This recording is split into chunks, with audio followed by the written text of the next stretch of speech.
علی مقام کی فکر کو سمجھو، اس پر غور کرو، بس کر دو، نیند بڑی لمبی ہو گئی، اب اٹھو اس بیداری سے، اٹھو۔ جب قومیں نافرمانی کرتی ہیں تو ملک چھن جاتے ہیں، اور کافر باری باری کر کے باریاں لگا رہا ہے، باری باری تمہیں کئی دفعہ دھمکیاں دے چکا ہے، وہ تمہارا نمبر کئی دفعہ لگا چکا ہے، اب خواب غفلت سے اٹھ جاؤ، آگ پیروں تک آ گئی ہے، ایسا نہ ہو جلا ڈالے سارا کچھ۔ حضرت سیدنا ابو ذر غفاری رو کے فرمایا کرتے تھے، جب تم نافرمانیاں کرو گے تو علاقے تمہارے ہاتھوں سے نکل جائیں گے، سو نکل گئے۔ مولا علی شیر خدا کا شہر نجف کئی دفعہ بم کی نظر ہوا، امام علی مقام کے کربلا میں اب تک کئی دفعہ جنگیں ہو چکی، اس لیے کہ ہم نافرمانی کرتے ہیں، علاقے چھن جاتے ہیں۔ تو دعا بھی نہیں مانگتا میرے بھائی مسلمانوں کے لیے، تو دعا بھی نہیں مانگتا۔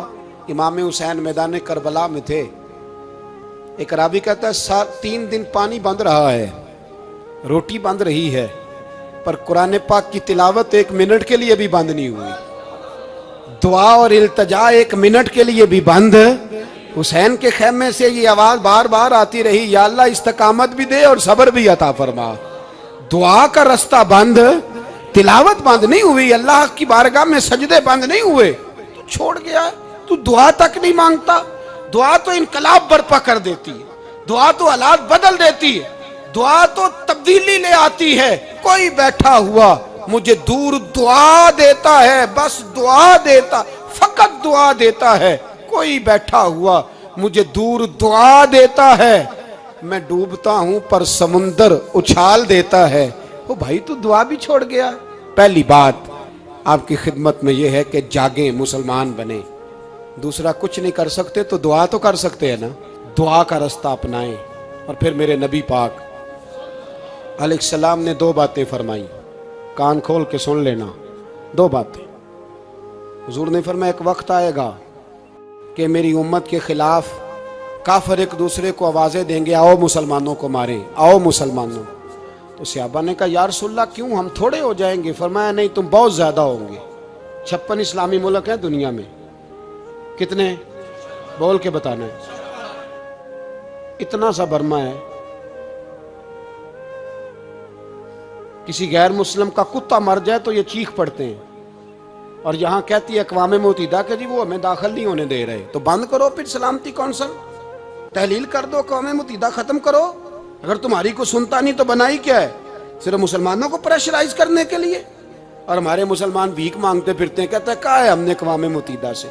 اب تم اپنے لیے کافر سے بھیک مانگو گے، کافر سے بھیک مانگو گے؟ میرے عزیز نبی پاک علیہ السلام نے فرمایا کافر ایک دوسرے کو بلائیں گے مسلمانوں کو مارے۔ یا رسول اللہ ہم تھوڑے ہوں گے، فرمایا بہت زیادہ ہوں گے۔ تو حضور کیا ہوگا؟ فرمایا تمہیں وہن ہو جائے گا۔ یا رسول اللہ وہ کیا ہے؟ فرمایا دنیا سے پیار ہو جائے گا، مرنے کو دل نہیں کرے گا، دنیا سے اور مرنے کو۔ اس وقت سمجھ لینا کافر تم پہ حاوی ہے۔ میں اپنا اندازہ کروں، آپ اپنا کریں، مجھے دولت سے کتنا پیار ہے اور آپ کو کتنا پیار ہے۔ جاگ کے سنیں یہ لفظ رسول پاک کے صلی اللہ علیہ وسلم۔ حضور نے فرمایا جب تجھے دنیا سے پیار ہو جائے، دولت سے پیار ہو جائے، اقتدار سے پیار ہو جائے، اور جب تجھے موت بری لگنے لگے، تیرا مرنے کو دل نہ کرے، پھر کافر تیرے اوپر چڑھ آئے گا۔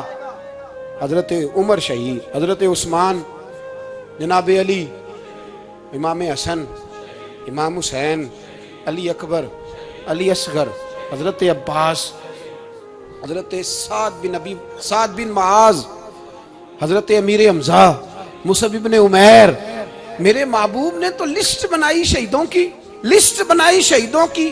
شہادت سے پیار کیا رسول اللہ صلی اللہ علیہ وسلم کے غلاموں نے، پیار کیا شہادت سے، اسی لیے تو کافر اٹھ نہیں سکا کہ شہادت سے حضرت سعد بن معاذ رضی اللہ تعالیٰ عنہ کو زخم لگ گیا، جنگ سے زندہ آ گئے لیکن زخم ہے، رو کے کہنے لگے محبوبہ سارے شہید ہو گئے، میں ایسے ہی رہ گیا۔ حضور نے فرمایا نہیں، رب تجھے بھی شہادت کی موت ہی عطا فرمائے گا۔ اسی زخم میں پردہ ہو گیا۔ میرے بھائی حضرت عمر بن جموع رضی اللہ تعالیٰ عنہ 4 بیٹے لے کے احد کے میدان میں آئے، کہا محبوبہ میرے 4 ہی تھے، میں سارے لے آیا ہوں، سارے ہی قبول ہیں؟ فرمایا ٹھیک ہے، پھر خود بھی زرہ پہن لی. ایک ٹانگ سے لنگڑے تھے, ٹانگ چھوٹی تھی. حضور نے فرمایا تو نے کیوں لباس پہن لیا ہے؟ کہا حضور میں نے بھی تو جہاد پہ جانا ہے نا. تو حضور نے فرمایا تیرے 4 بیٹے جو جا رہے ہیں. تو کہا یا رسول اللہ کیا لنگڑے جنت میں نہیں جا سکتے؟ حضور لنگڑے اللہ کو قبول نہیں, میں نہیں جا سکتا. تو میرے نبی پاک صلی اللہ علیہ وسلم نے فرمایا نہیں, جنت تو تیرا انتظار کر رہی ہے. کہا حضور پھر میں بھی جاؤں گا, بچے جائیں گے تو میں بھی جاؤں گا. میرے بھائی مرنے کو دل ہی نہیں مسلمان. میرے نبی پاک صلی اللہ علیہ وسلم نے فرمایا جس کے دل میں کبھی شہادت کی آرزو پیدا نہیں ہوئی, اس کے سینے میں دھڑکنے والا دل مومن کا ہے ہی نہیں, وہ تو منافق ہے. جو کبھی دین کے رستے میں شہید ہونے کو, میرے بھائیوں دین کو بڑی ضرورت ہے, بڑی ضرورت ہے, بڑی. اے خاصائے خاصان رسول وقت دعا ہے, امت پہ تیری آ کے عجب وقت پڑا ہے. وہ دین جو بڑی شان سے نکلا تھا وطن سے, پردیس میں وہ آج غریب الغربا ہے. فریاد ہے اے کشتی امت کے نگہباں, بیڑا یہ تباہی کے قریب آن لگا ہے. اور ایک شاعر قلم توڑ گیا, کہنے لگا تجھ سے فریاد ہے اے گنبد خضرا والے, تجھ سے فریاد ہے اے گنبد خضرا والے, کعبے والوں کو ستاتے ہیں کلیسا والے. تجھ سے فریاد اے گنبد خضرا. اپنے اندر دین کا درد پیدا کرو, ذوق پیدا کرو, مسلمان بن کے جینا سیکھو. جب کوئی برادری پوچھے تو کہو میں محمدی ہوتا ہوں, میں مصطفی ہوتا ہوں, میں رسول اللہ کا غلام ہوتا ہوں, میں پہلے مسلمان ہوں باقی کچھ بعد میں ہوں. خدا را اپنے گھر میں پردہ کراؤ, خدا را رزق حلال کھاؤ. اگر پردے نہ ہوں, رزق حلال نہ ہو تو جذبہ جہاد پیدا نہیں ہوتا. خدا را اپنے اندر انقلاب برپا کرو, دین کے لیے جینا سیکھو. دین بڑا تڑپتا ہے, دین بڑا روتا ہے. رسول اللہ آج تجارت کرنے والے ملتے ہیں, آج سیاست کرنے والے ملتے ہیں, دین والے نہیں ملتے, دین کے درد والے نہیں ملتے. اپیل ہے آپ سے, آج رات 2 نفل پڑھ کے اور کچھ نہ ہو سکے تو مسلمانوں کے لیے دعا ضرور کر دینا, ان کے لیے دعا ضرور کر دینا. اپنے آپ کو بیدار کرو, بیدار کرو. بھئی میں تو ہم تو آج تک اس لیے ڈر رہے ہیں کہ ہمارا چہرہ ہی نبی پاک جیسا نہیں بن سکا, تو داڑھی رکھنے میں بھی ہم ڈرتے ہیں, نمازی بننے, مسجد آباد کرنے میں, مسلمان کہلانے میں بھی تک خوف ہے. تو بتلاؤ نا اس سے آگے بات کب چلے گی؟ جہاد کی بات تو بڑی آگے جا کے. بدل جاؤ, رسول اللہ کا غلام بن کے جینا سیکھو. نبی پاک صلی اللہ علیہ وسلم کی غلامی کا پٹا اپنے گلے میں ڈالو. یہی امام حسین کی سوچ ہے, یہی امام علی مقام کا پیغام ہے. اس کو کبھی فراموش نہ کرنا. امام حسین ہمیں بتا گئے سارا کچھ لٹ جائے پر دین کے اندر کوئی نقص واقعہ نہ ہونے پائے. کوئی شرابی, کوئی بے ایمان, کوئی لٹیرا کبھی اس کے سپورٹر نہ بننا. ہمیشہ وہ کسی شاعر نے کہا تھا ہم سے نہ رقم ہوں گے قصیدے یزید کے. کسی نے کہا, کسی ظالم نے میری سپورٹ کر, میری بات کر, تو اس نے کہا ہم سے نہ رقم ہوں گے قصیدے یزید کے, کیونکہ ہم لوگ تو حسین کے سیرت نگار ہیں, ہم لوگ تو حسین کے سیرت نگار ہیں. یہ محرم کے جو دن ہے یہ انقلاب کے دن ہے, رونے پیٹنے کے نہیں, انقلاب کے دن, جذبوں کی بیداری کے دن, ظلم کی آنکھوں میں آنکھیں ڈالنے کا جذبہ پیدا کرنے کے دن. اس کو اسی رنگ میں لو. اے خالق کائنات اپنے محبوب کی امت پہ رحم فرما.